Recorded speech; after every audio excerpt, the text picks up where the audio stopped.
Greetings, armchair Imagineers. Tiki here. And BlueDragonFive. Jacob Wile, too. And welcome to a climactic episode of Tiki's Universe. That's right, folks. It is the first Tiki's Universe that we are recording for the new channel, Tiki Club 32, once this eventually gets uploaded to that new channel. But alas, folks, we have reached the end of our journey, or the end of the 10-episode arc of Samurai Jack Season 5. Tragedy, drama, action, and more than a few sweet, sweet victories on both sides of the equation. Let's break it all down. What do you guys think about this one? I thought it was a great ending. I loved it so much. I agree. Hold on, Jacob. I agree that it was a fantastic ending. The last 5 minutes or so of this episode, brilliant. Mm-hmm. I got some reservations about some of the other stuff in it, though. We'll get through it. We'll talk about it. We'll talk about it. Jacob? I too believe it did have a satisfying ending to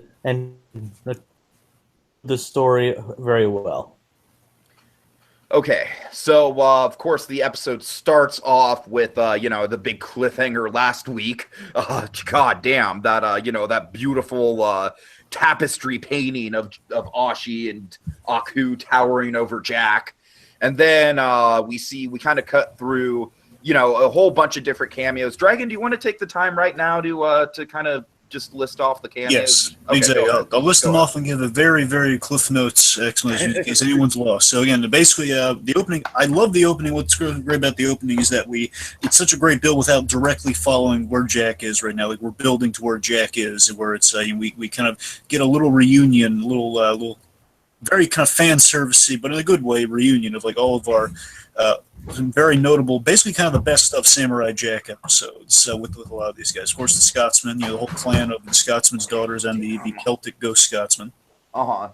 We have the Ravers, which is the image we're working with right now, kind of the Ravers. Basically, Aku is broadcasting his victory over Samurai Jack across televisions all over the world, all over the planet, which of course spans to all of the Samurai Jack favorites.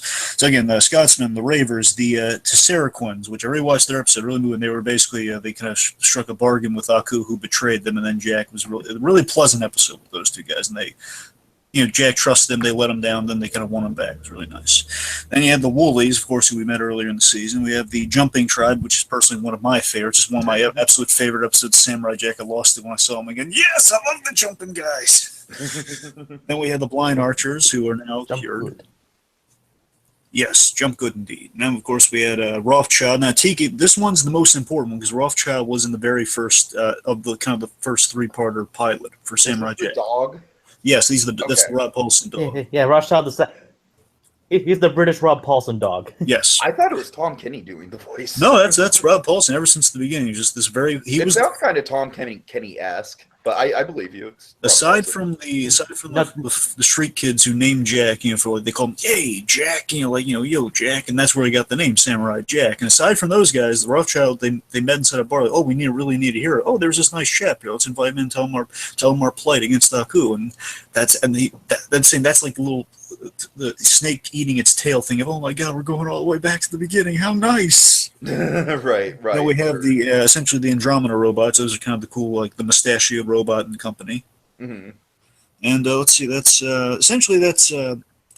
Later on we get Mondo Bot, which connects to the Andromeda robot. Okay. So the point is that's like a little reunion of like some of the best of kind of playlists for Samurai Jack. They're all watching Aku broadcast his victory. Luckily, everyone has a TV in 50 years. I know, right? Even the Jumping Tribe, which I'm impressed by, because those guys really kind of live in the woods and stuff. But seriously, Tiki, if you can watch only one episode of Samurai Jack, I personally would recommend the Jumping Tribe. Personally, Gotcha. That to me is one of the perfect Samurai Jack episodes. Anyway, so let's see. Then we have the opening play, which I guess we'll get to once. Just something notable to say about is, of course, we have the wonderful Mako. They actually use him in this episode, which I think is very fitting. Bring this back. Of course, this is I didn't watch much of this series growing up, but I still this intro is just burned into my memory. You know what I mean? It's so iconic. Now, two things I want to note. When I first saw the fact that they used this, I was like, oh, they're using. I know. That was basically my amazing. reaction too. Yeah. Exactly. I was absolutely. I'm with you guys. I was like, oh my god, yes! Because not only here's why two big things is one, it's like this great meta use of it. Like, oh my, we've had this thing for it's like the ultimate kind of thing. Like we always had this cool opening, and now it's story relevant. In the very last episode, like Aku's actually had this thing. He's cataloged this thing. And he's made it. Right. This little slideshow of his battles with Sarah. That's why he narrated over it. And secondly, it fits into this idea that for almost all the episodes this season, we've had like a little throwback to the beginning, which not only all the cameo fest with all of our little callbacks to characters, but also this is the ultimate callback to the old show, quite literally. So it's like the ultimate little payoff for all those little throwbacks to Samurai Jack this season. Yeah. Okay, really, we go. Really good. Those little something like this. I'll start us off. Of course, we have the classic. I'm no mock of. I'm going to give it a shot here. Long ago, in a distant land, I, Aku, the shape-shifting master of darkness, unleashed an unspeakable evil. But a foolish samurai warrior wielding a magic sword stepped forth to oppose me. Before the final blow was struck, I tore open a portal in time and flung him into the future, where my evil is law. Now the fool seeks to return to the past and undo the future that is Aku. And Tiki, what does modern Not. say? What? Never mind. He says not. Okay. I was going to be really nice just to have Tiki's. There we go. Okay. Yeah, Tiki, dear. not. Oh dear. You know, he says it kind of like one of those, like, you know, like, yeah, I like that. Not. Oh yeah, just there's an excellent use of the opening. Again, we can go through all those. Let's not. So this to me is brilliant. This is kind of one of those Tiki this reference board, kind of like one of those Mega Mind sort of things, where it's like now the villain has the hero just where he wants him. And he can't decide. Oh my god, this is brilliant. I love the logic of this. The way it always goes, as Aku's pointed out before, you know, he takes a swing at me, I fly away. So next time, samurai, and then rinse and repeat. It goes like, and this time he actually has Jack where he wants him. He can kill him. He's just like, oh, I guess has no idea. I never thought I'd get this far. This as classy as possible. It's almost like what would happen if Wile E. Coyote caught the road runner. Exactly. How do I kill him? Do I saute him? Do I fillet him? What? So, you know, again, like Aku's making his hands weapons. Is it too much? Is it a little less, maybe? I just thought that would be the best payoff, where he just says, he puts his hands to his horns and everything, saying, madness! Man, like, he was worried about so long that he, like, basically the only reason Aku died is because he couldn't decide how to kill Pretty much, Jack. right? Like, he couldn't, like, the show would have been over right then and there if he's like, bye-bye, samurai, you are going to die now. I don't care how it happens. He even could have done what he did with the soldiers later and turned them into a minion. Right. Exactly. Well, we did see what happened when Jack was kind of. I know you're just using that as a joke. I'm saying, remember when Jack was almost taken over by Aku once? Mm-hmm. Oh yeah, the Aku infection. Yeah. Anyway, let's not fall down a rabbit hole. Oh yeah, Yeah, Jacob? I remember that one, Dragon, the Aku infection. Yeah. Oh, that was just. Okay, you guys go ahead. Yeah. Okay. So then Aku goes for the poetic kill via Ashi. You know, do it. Hey, make Daddy proud. Go on and kill the samurai. You know, sometimes the easiest solution is the best one. Yeah, when she just pulls out like a simple spear like thing out of her arm. And again, it's more unintentional evil on Aku. He just needs it done. He's not really thinking of, oh, this would really screw with the samurai's head. Like, he's killed by his own love. Oh, God.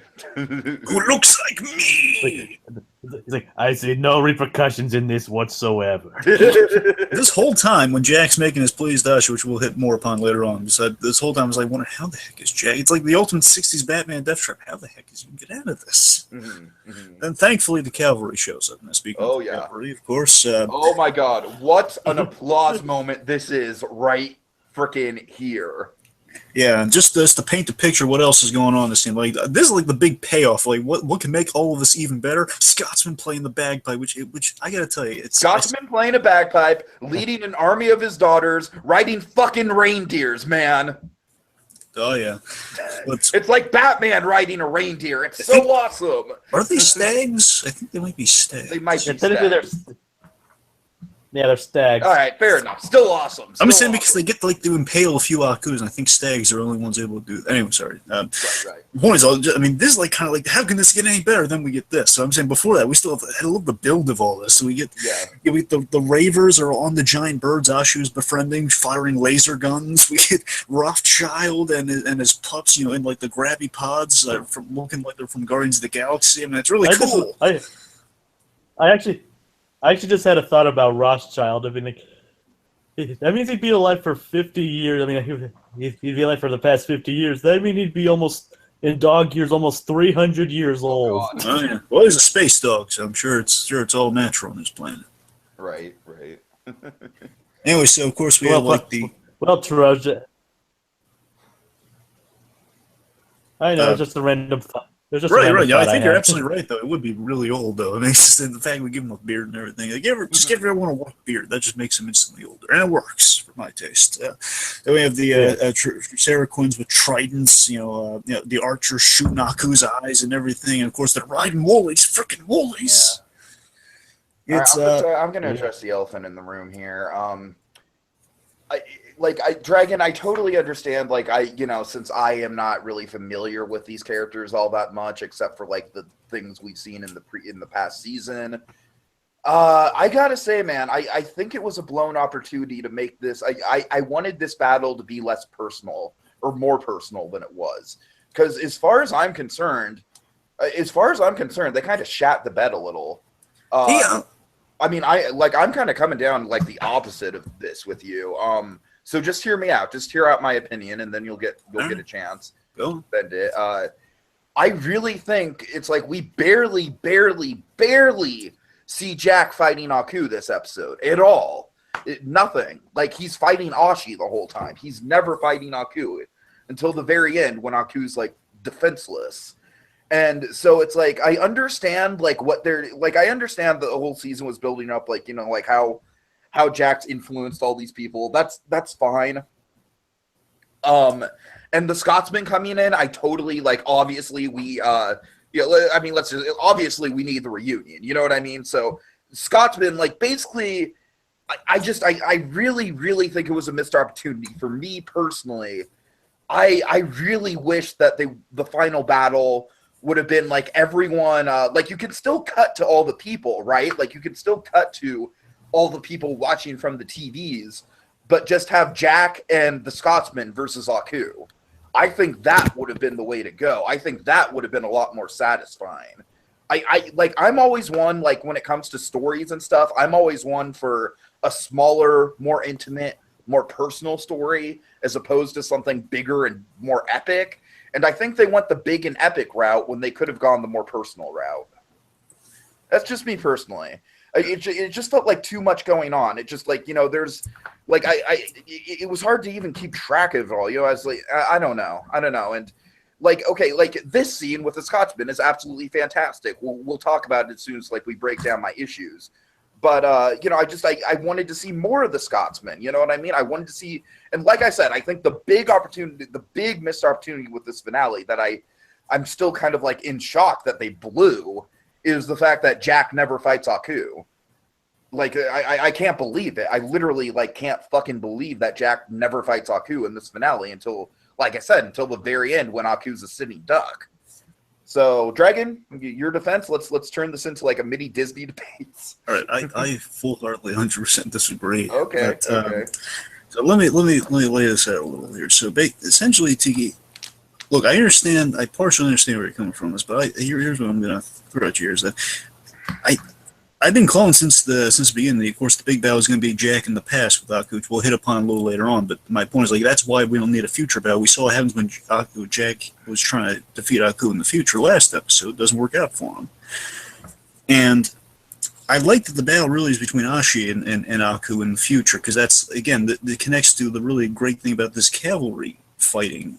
This cavalry going up against Aku, because this is like the ultimate payoff for the series. Like, all the people that Jack has, risked his life for, and he's always put these people before himself. And this is the ultimate payoff. They all see their buddy Jack. He's in trouble. They're kind of paying tribute to their friends. Like the influence. I know you mentioned this, but right, but it's the influence that Jack has shown on these people. It's like, to me, it was so heartwarming. It was almost shedding the tears. Like, oh my god, it's a beautiful payoff to all the nice things Jack's done to him all the years. They're helping him out, and again, once he kind of reaches Ashi, which again is like Jack continuing to reach people. That's what leads to that allows Jack his opportunity to really defeat Aku in the end. As I said, Dragon, I totally understand where you're coming from a thematic level, right? I absolutely get it. Like I said, my problem is that there's just too much. It's just like, it's hard to keep, it's like I feel like I need a fucking Wikipedia page open when I'm watching this. Well, again, I think even the effect of without knowing every character, I think you know half the characters and the things they appeared during this season. The Woolies, the Archers, there's the Woolies, the Archers, the Scotsmen. I'm saying you at least know like a few familiar faces. I'm saying, like I said, like, do you at least agree? And the Ravers. Okay, do you at least agree that I wish there would have been more to the Scotsmen? I wish the Scotsmen had more to do. Yeah, I'm going to agree with you, only because there's never enough of the Scotsmen, because the Scotsmen is just fantastic. Jacob? Yeah, the only thing I didn't really care for with the Scotsman was like the scene where he introduced all of his daughters. I thought that was kind of, I mean, the payoff, the whole like, oh, not your time. I think that's very in character with him. Like naming all like 40 of his daughters, I thought that was a bit gratuitous. But I will admit, as I was trying to say, I admit the payoff, like that not their type is. I thought that was definitely worth the setup. Okay, Dragon, I believe your favorite joke is coming up here. So why don't you relay it to us with the Scotsman? Right. But real quick, I just want to mention with the army stuff. There's a really awesome callback to Birth of Evil, where Aku makes a whole bunch of mini versions of himself fighting everyone, which is really neat. I love the brutality, even without any bloodshed. It's just like, oh my god, people like robots are getting impaled, and then everyone's getting scratched. Like the Aku guys are being impaled by stag horns. That's pretty impressive. But right, so the Scotsman reunion with Jack. I'm waiting for these two guys. It's the best scene of the episode. I really do. It is great, and again, this is like kind of the ultimate callback to the series. There's like one of the most popular character dynamics, of course, it's Scotsman. I was just agreeing with you guys. Yeah. Okay. Of course, is the Scotsman and Jack, and we've been waiting for these two to interact. And like this whole season, with the after Jack has gotten with Ashi, I've been waiting for the Scotsman that for episodes 8 and 9, I've been calling. The joke like writes itself, right? Yes, I've been calling for episodes 8 and 9. Like, okay, the Scotsman's going to somehow help them, lead them to Aku somehow, and then of course, Jack has Ashi by his side, and the Scotsman's going to inquire about Ashi, which would lead to a fine exchange. And based on all the daughters the Scotsman have, basically we kind of predicted a Pee Wee Big Holiday gag where you got to marry off one of the daughters. Where essentially it's just this hysterical thing of the Scotsman just having so much respect and admiration for Jack. After again, that to me is so nice. Is that not only has he introduced all his daughters, which is pretty funny. Oh, God knows how many. There's Flora's one of them, and the rest Flora and just infinite others. I don't know. I wonder if anybody has like a whole list of the names he mentioned. Oh, I'm sure. Well, they do. It's just that somewhere. So then, anyway, so then it's just this wonderful moment where this guy says, "Oh, take your pick, laddie. Take my pick of any of your daughters. I'd be proud to for you to have." I'm just like, oh, it's so nice. Like he just has so much respect for Jay. He's offering one of his lovely daughters. Yeah, I love again. Scotsman always has the most highest opinion of the women in his life, which is it's such an enduring character. We're hitting all the sweet spots with the Scotsman, and not only that, we have that great little.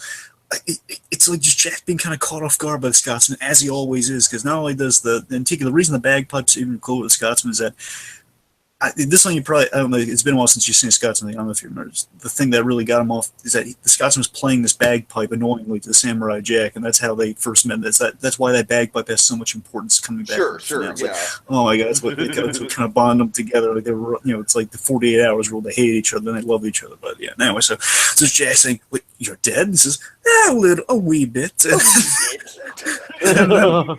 And of course, one of my favorite callbacks is the whole. It's thanks to Celtic magic. It's like that Lucky Charms, like, Right. it's thanks to Celtic magic. They're after me, Celtic magic. Anyway, so then of course, like the old and painful, just again the Scotsman in the classic film, like, the Scots probably about to like, rail into Jack, like, "What, are you too good for my daughters?" He says, and then Jack, so wonderfully and respectfully says, "Oh no, like I said, I could have met someone." She's not their. I don't think she's your type. Just looking at the monster that his daughters are fighting, I think she's really your type, laddie. I just love how it's like he doesn't even question the fact that like his daughters are fighting this thing. It's just like, yeah, she's got for you.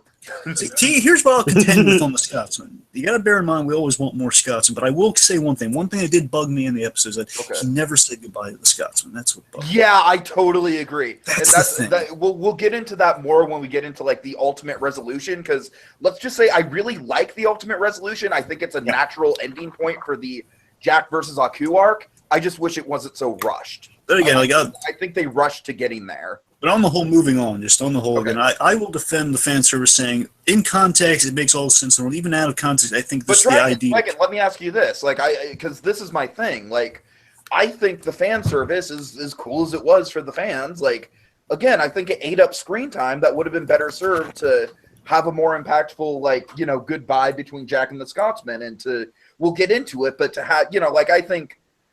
Okay, let's just transition into Ashi. Let's just transition into Ashi because we're trying to get into that territory. Like, just what I was gonna say is like I think like we'll kind of talk our way back here, but I think once Ashi realizes that she has Aku's powers, it's just like, oh, okay, we're going to the finale now. Bye, guys.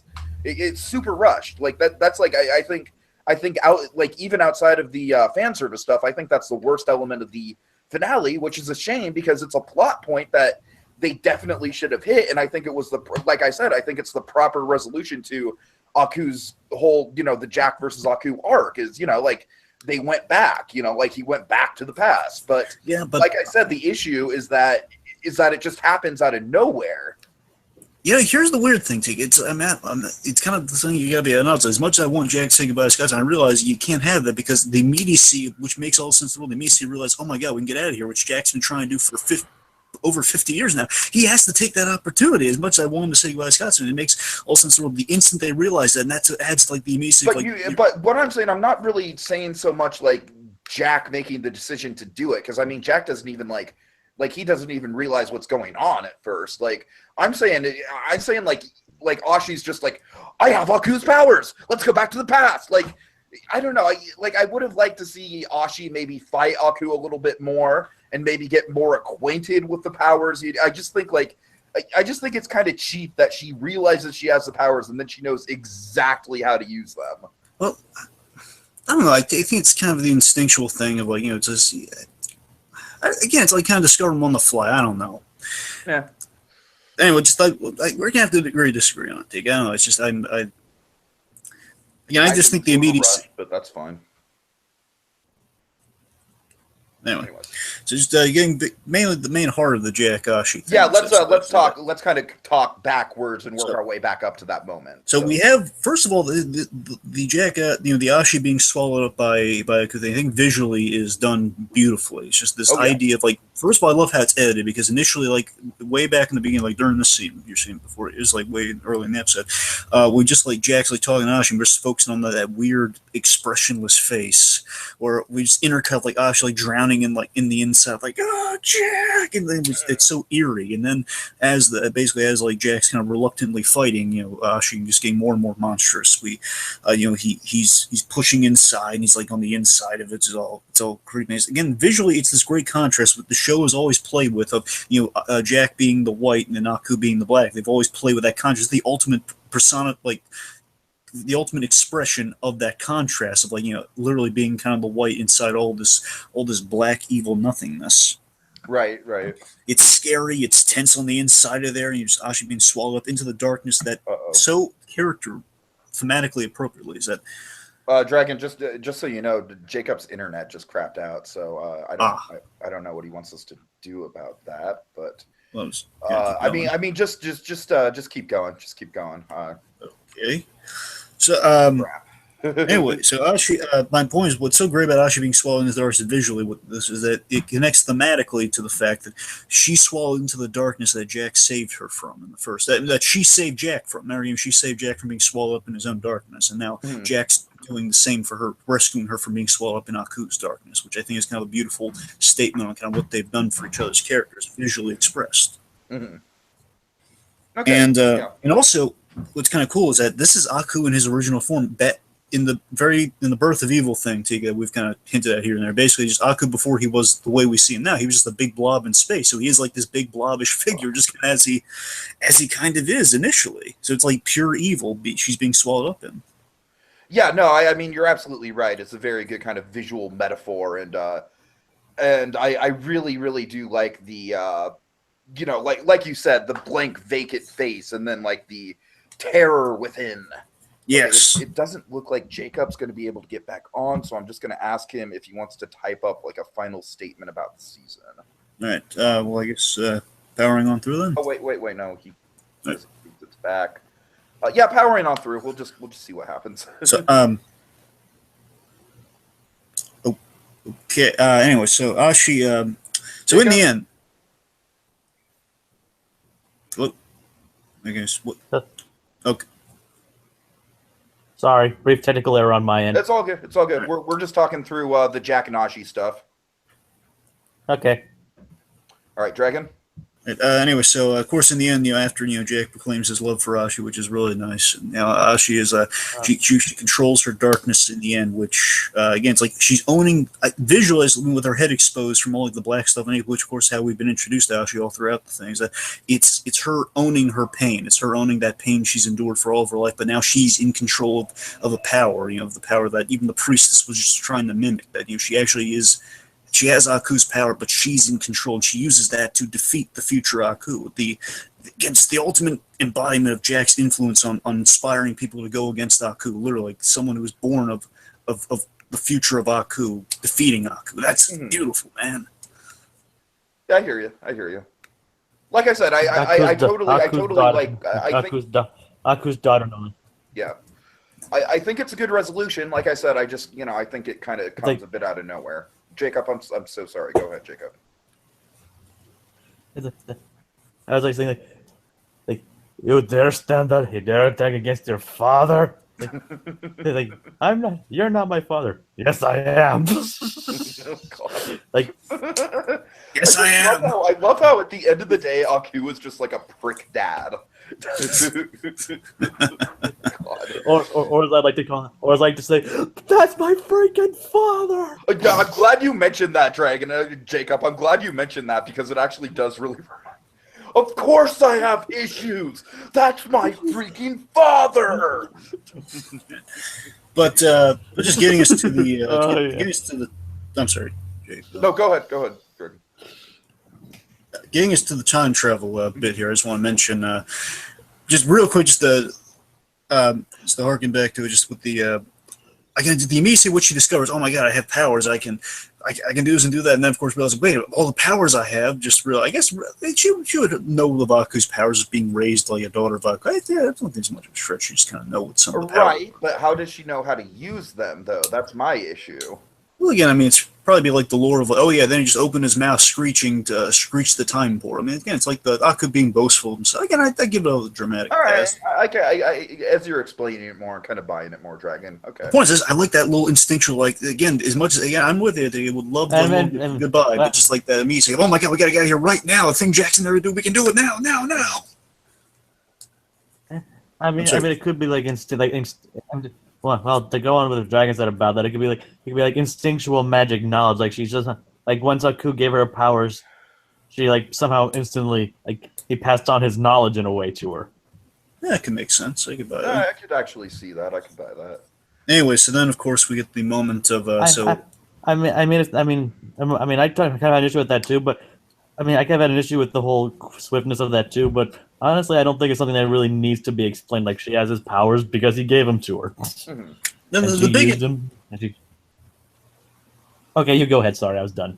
I was just going to say the biggest effect of that is that of all that stuff is that it's taken the audience off guard too. Like, maybe that we're expecting like a goodbye and everything, but like, oh, we're just like completely taken off. Basically, we have Aku's reaction, which looks a little like. Okay, good. Sorry, give me a second. Kind of delayed. Anyways, it's like we have Aku's realization as he's having, and of like, no, just that great. Oh no! A lot of seriousness on Aku.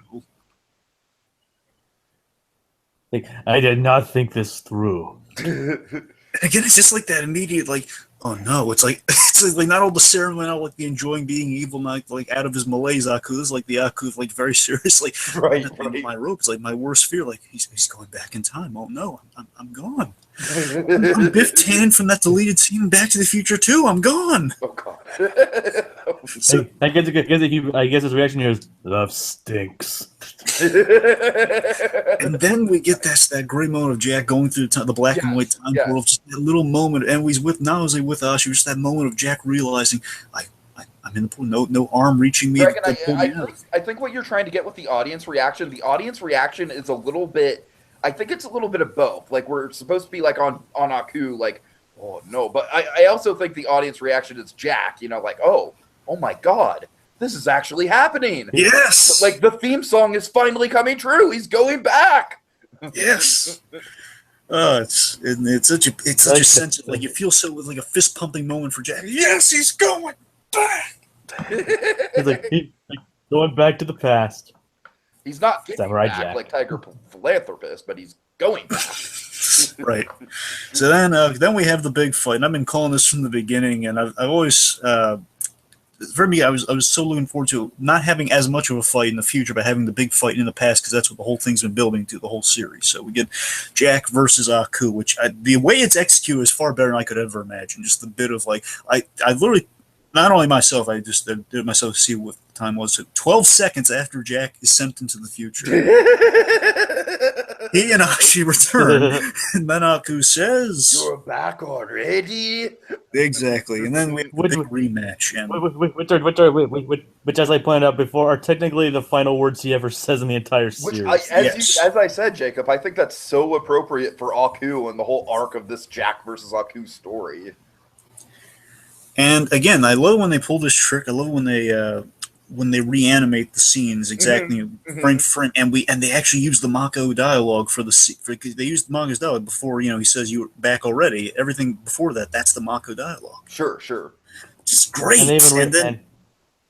Yeah, I was about to say, like, it was pretty cool how they actually reanimated the entire scene, and actually showed it. I just really thought that was a nice. Well, of course they probably had to, but I just thought it was a nice, really cool, full circle of the whole series. Exactly.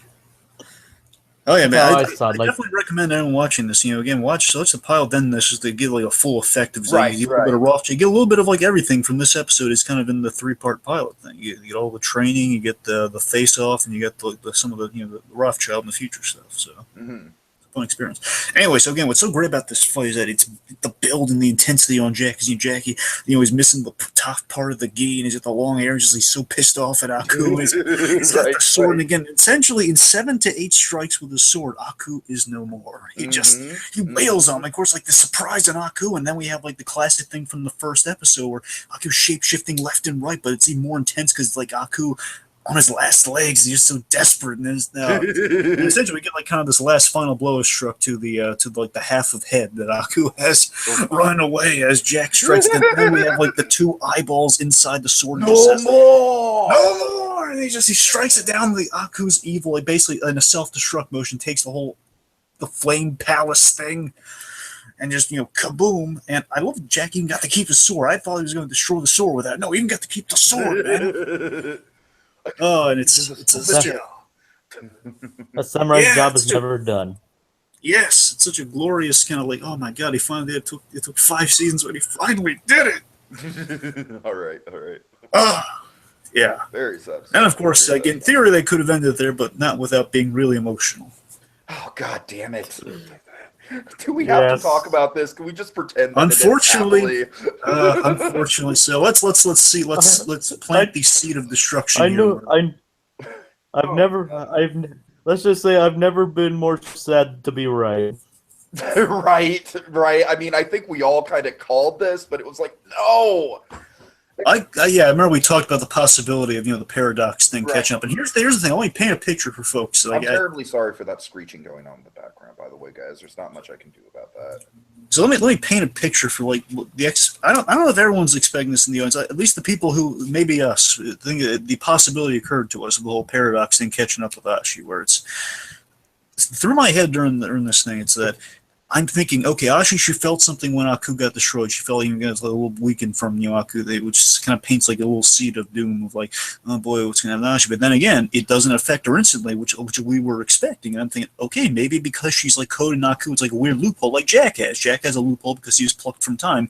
He has all his memories of the future, which that's the logic I'm going with. It makes sense to me. I think it adds like a fuller picture at the end, which we'll get to.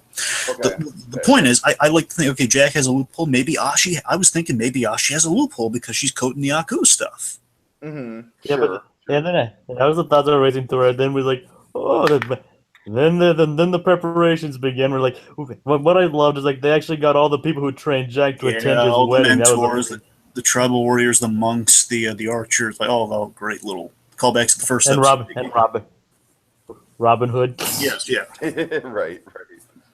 Yeah. So then Jack's parents. Oh yeah, sorry. Go ahead. Sorry, I keep interrupting. You guys are stepping over each other. Seriously, you have to. I don't know. It's kind of bothering me. Go ahead. Then we have Jack's parents are looking very pridefully as they prepare Jack and Ashi for the wedding. And so it's great to see Jack's parents all happy go because usually they're all like, "Oh God, you failed! You failed your purpose!" It's always gloom and doom with the parents. Now it's like it's and Jack just has like the cheekiest smile on his face. Yeah. Such a happy occasion. What I'm wondering though is like the kingdom, like last time we saw the kingdom with Aku, it was completely in ruins, but now it seems completely fine. It makes me wonder actually how much time in fact did pass, like between the fact where he killed Aku and then the wedding takes place. I mean, it seems like Ashi is like completely a part of that society as well. You know what I mean? It seems like Ashi is like. Everyone's like welcomed her and whatnot. You know what I mean? Yes, like a few months. It takes time to prepare a wedding. Yeah. Now I'm gonna address something with you guys here. This is like the biggest one of the biggest criticisms I've heard about this episode is like people call it a plot hole that Ashi didn't disappear right away, and I'm gonna call bullshit on that. I really am because there's a lot of theories of time travel. Yeah, and I don't even care about the logic of it. It's like this is kind of a John Lasseter we don't care. Yeah, it's sort of that eighth. It's like it's the last 3 minutes. We did our job. We don't care. Right. Because I just think from a literary point of view, from a writing point of view, just seeing Jack completely happy, like thinking that Jack is going to get that happy ending, and guys, I can't even tell you how. How happy I was watching this. Yeah. And then the moment when Ashi falls, it's like the rug getting pulled out from under us. It's like everyone's experienced that moment in our life at least once where everything's going fine and then something horrific happens and in that moment. Your life has changed forever in that moment. Exactly. And I just think from a literary point of view, from a writing point of view, this is how they should have done it. I think it would have been a huge mistake if Ashi would have disappeared right after Aku. I don't think it would have had nearly the dramatic impact that this had. Again, so I'm kind of sick of this complaint. I don't know if you guys have seen people complaining about this, but I certainly have. And I just think that complaint is completely unfounded. It's like, they're looking into the minutia of the plot without understanding the, the greater context of the dramatic storytelling. You know what I mean? Again, I think they covered their bases wonderfully with the whole, the Jack loophole. He doesn't age after 50 years because maybe because he's been plucked from the time. With that, I think they covered themselves in any time travel inconsistencies. Because again, time travel, if you really look at it with the fine under a microscope, it can be really confusing. I think again, logically, probably she should disappear. But again, the fact that she's covering Aku and Jax, it's up in the air on the specifics of it. So I think they strategically covered their bases with that. But you're absolutely right, Tiki. It throws the audience this clue, like you're under the assumption that okay, happy ending's coming. Yeah. I mean, I knew something was gonna happen to her. I was like, I totally knew that she was probably gonna disappear eventually, like during oh, there's gonna be like some kind of happy moment, then she's gonna disappear. But like, I didn't want to be right. Like, I didn't want to be right though. I was on the edge of my seat, just waiting for him to get in there. Come on, get down there, get down there. I know, right? Because I knew the possibility of like, okay, come on, don't turn sad, don't turn sad. I was like hoping against. So, like I knew there was a possibility, but I was like still at the same time like, no, she would have disappeared instantly. She's fine. She's fine. It's not gonna happen. It's not gonna happen. I guess don't get me wrong. I do appreciate the ending. It probably did need to happen, but I mean, it's really impressive that they're able to evoke such a sadness from its audience in such a profound way. I said, I don't think that's sad. I'm sorry, Jacob. Go ahead. I'm sorry. Like they would evoke such profound emotions from its audience and just getting to know this character over 10 episodes. And like I said, I truly don't think that moment would have been nearly as impactful if Ashu would have just like vanished right away.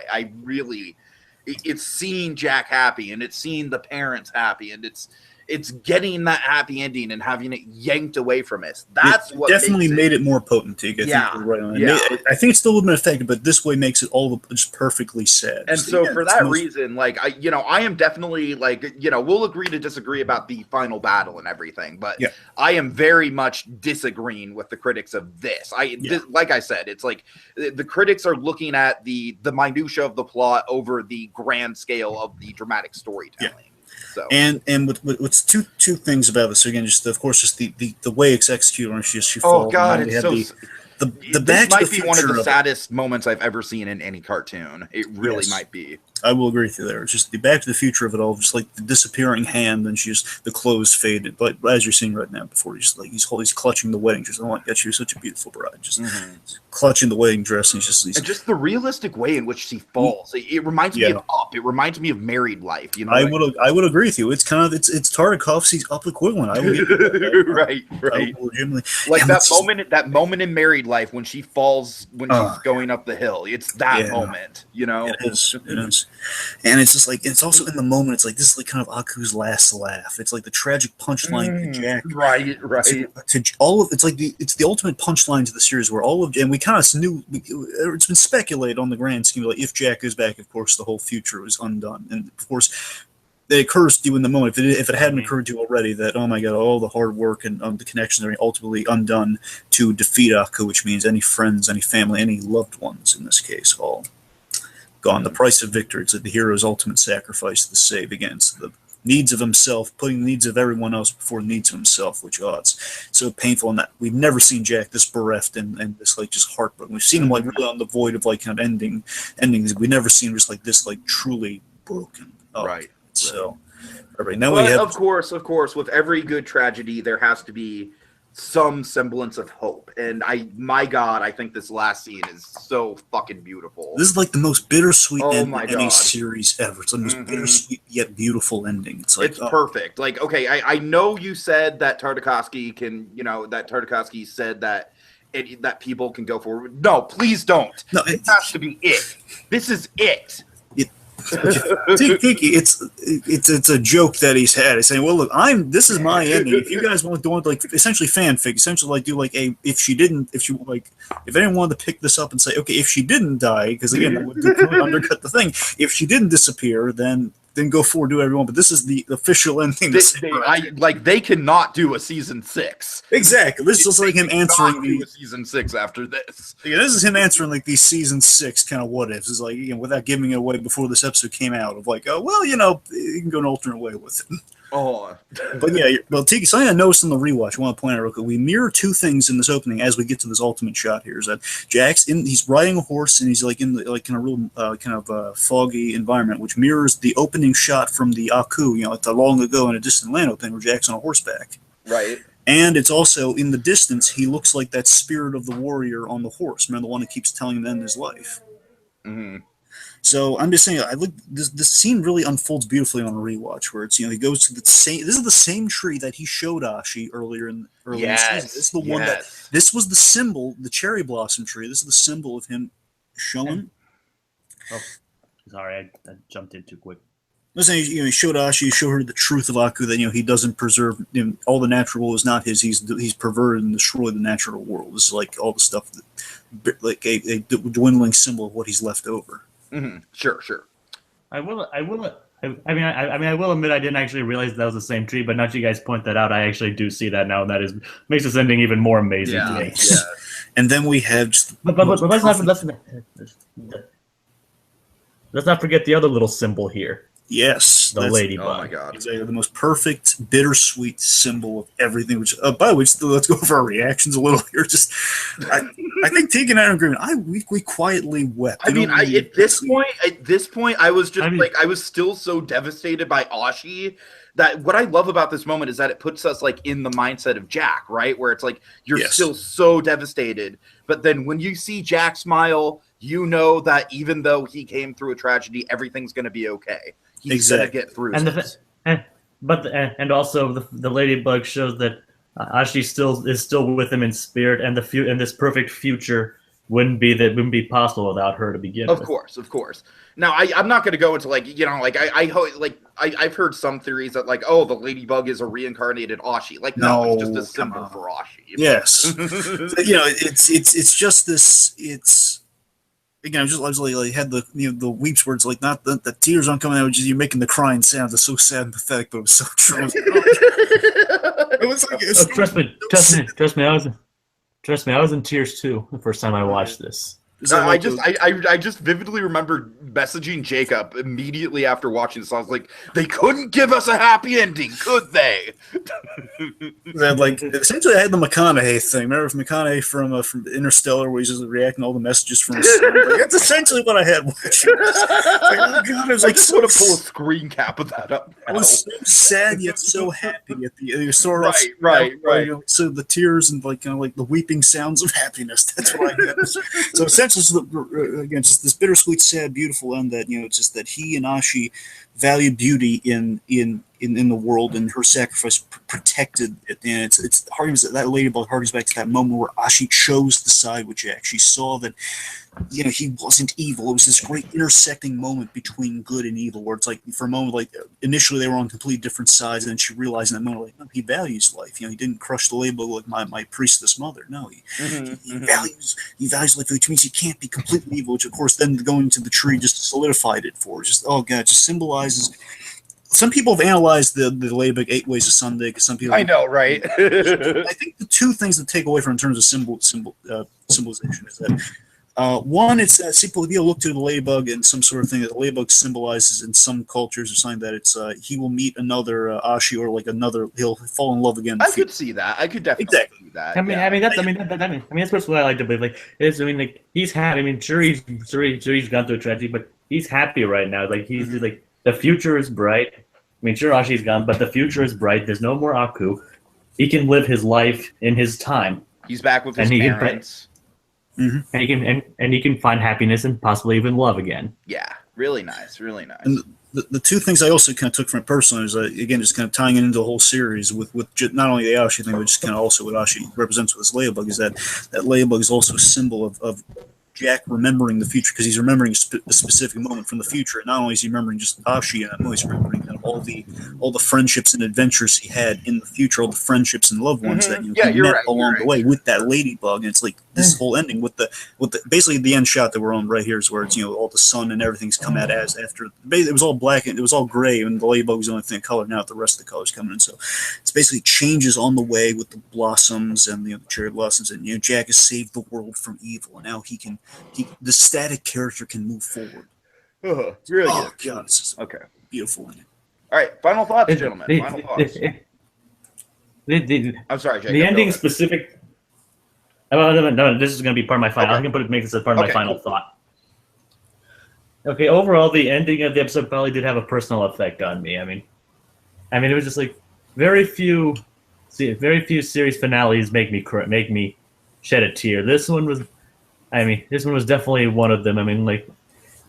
for a show as good as this, getting a perfect ending was probably not an easy task, but they nailed it to perfection. At least the conclusion of the episode.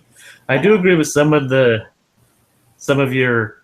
So, I mean, I don't agree with to the extent that you do with some of the issues in the middle of the episode, but I agree to an extent, but not wholeheartedly. I personally, recognizing a lot of these characters, I did things like, oh, I get to see these characters again, yay! Right. But overall, I mean, like, for a show as good as this one, it would be hard to find the perfect ending, and they nailed it to perfection. You could not ask for a better finale for this show or possibly any other. Mm-hmm. Very well put. Very well put. Dragon?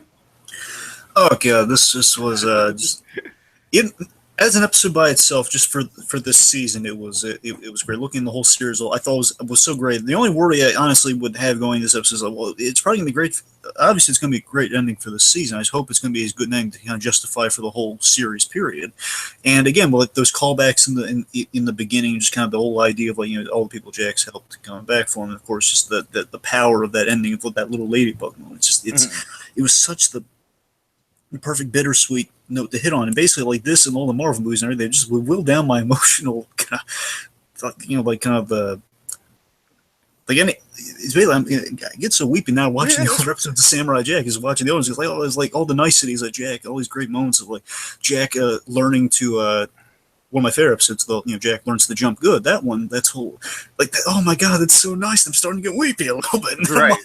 Like the Tuscadarians, which I haven't watched in like the Tesseract ones, like, and I haven't watched in so long, but they were so nice to him. There was like that was a story where Jack still like forgave him after they wronged him. Oh my god, it's so nice. And it was just, it makes me appreciate the whole series even more. And it was just, again, Samurai Jack is one of those shows that again, I think Tarkovsky he hit.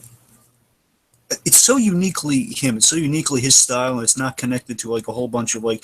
It's not one of those shows that's overly marketed. It's just the show that you either know or you don't, and it's like because Jack is just one of those perfect characters, one of those perfect kind of the embodiment of a samurai, and like all the nobility of a samurai, and just like kind of that nice guy's going to wander in the town and help out. Again, it's like the Western meets the samurai, and it's such a great concept that has really gone on so many adventures, and it's had such a beautiful ending. If you were looking at the grand scheme of the series, season 5 is going to have one above the rest of them because this one knew it was going to end and have like a running through line. Which, if you really like held up the other ones, of course, is going to be that divide. But they're all unique. They're all different. All chapters leading up to kind of this grand 10-part chapter, which is amazing. Oh god, it was so beautiful, so moving.